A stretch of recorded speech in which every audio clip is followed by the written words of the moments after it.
嗨，你好，我是蕊希，花蕊的蕊，希望的希。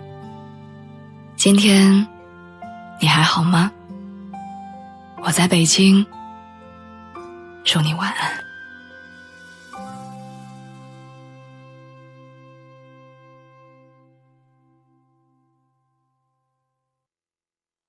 我很小的时候就听说了一句话，叫失败是成功之母，苦难是人生的财富。人生听上去就好像是一本用失败和苦难写成的奖状，好像你只有经历过这些才配拥有那些。但后来我发现，有的人不经历失败也可以成功，不煎熬苦难也可以拥有财富。但也有的人接二连三的失败，人生的苦头好像永远都尝不完。用失败和苦难煮出来的并不是良药苦口，也可能是你自己选择的生活毒药。学生时代对我来说最可怕的不是升学考试，是体能测试。我从小就是一个体质很差的人，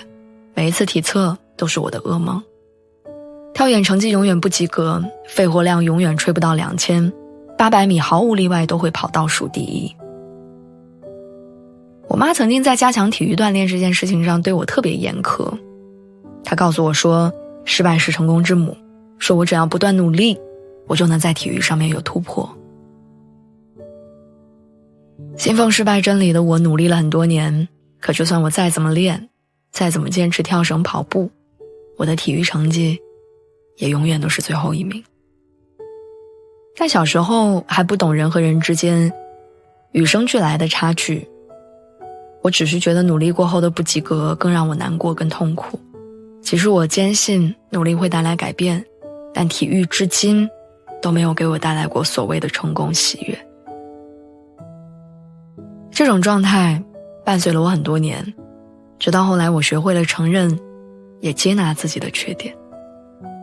我慢慢发现，失败就是失败，它不一定是成功之母。如果一定要给失败一个意义，也许失败只是还原甚至放大你的短板跟缺点，然后再把你对未来的选择权重新交回到你的手里。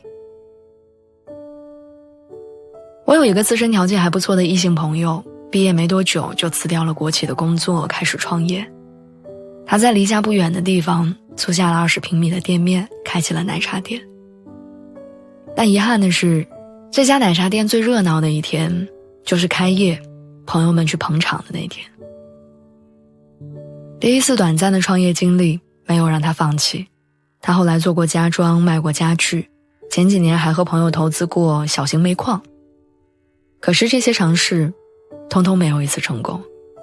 只是短短几年时间，他负债累累，急售掉自己的2套房产，才勉强地还完了所有的债务。我又想起了另外一个创业成功的朋友，他安安稳稳地在一家小公司埋头工作了很多年，积累了经验和能力，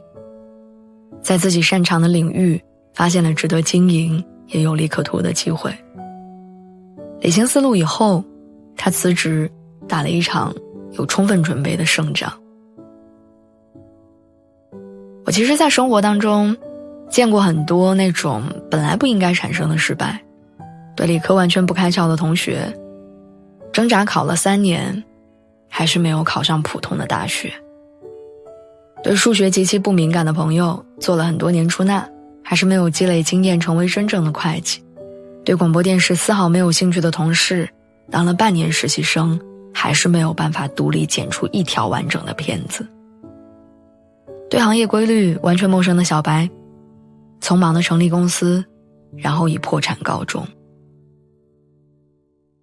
在很多毫无起色的失败面前，许多人选择坚持，因为有人告诉你，多经历几次失败，你就会找到成功的规律和方法，多经历几次困难，你才有可能去到你想去的地方。可是我要通过这篇文章讲的是，并不是所有的坚持和努力都会换来成功。在不合适的事情面前，在不匹配的能力面前，在不相关的兴趣面前，努力依然会败北。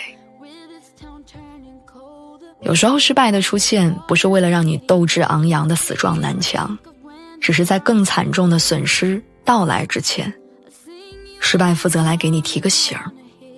来让你停下来想一想，适不适合，正不正确，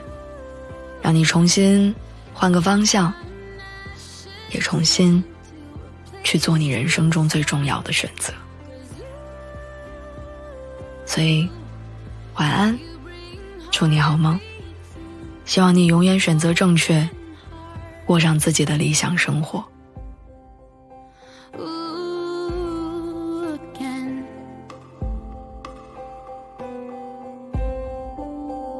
Maybe we'll leave tomorrow, maybe we'll stay a year, maybe turn joy to sorrow, maybe you leave me here.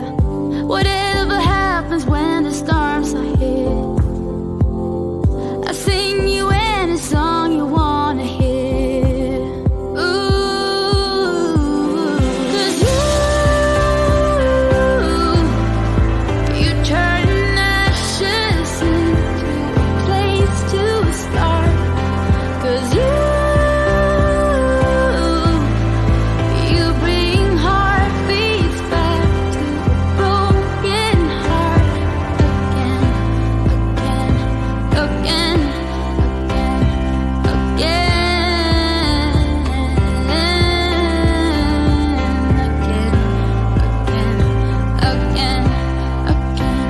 again.